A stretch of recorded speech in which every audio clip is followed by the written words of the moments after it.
Alright, so here's the scoop on how Game of Thrones actually made the Red Wedding hit even harder than in the books.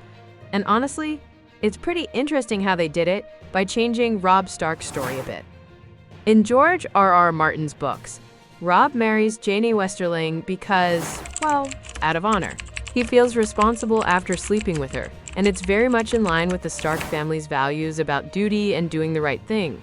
But in the HBO show, they switched things up and gave Robb this totally different love story with Talisa Maegir, a healer from Volantis. So instead of duty, it's more about actual romance.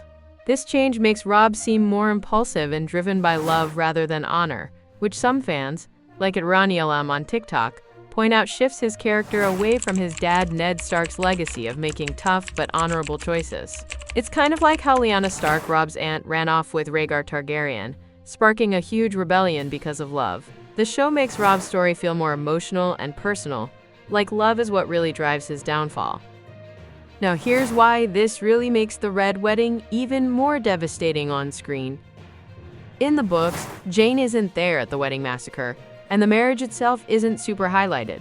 But in the show, Talisa is there, and she's pregnant during the whole thing. So when the massacre goes down, it's not just Robb's life on the line, it's his wife and unborn child too. That adds a whole other level of heartbreak for viewers. Because the audience has connected with Talisa and knows about the baby, the tragedy feels way more gut-wrenching and unforgettable. Robb dying alongside Talisa really drives home how devastating his choices were, in a way that hits even harder visually and emotionally. Sure, some book fans might prefer the original version, but the show's twist helped create one of the most iconic and shocking scenes in TV history. The Red Wedding? Yeah, it's still a moment that no one forgets, and this change made it even more powerful.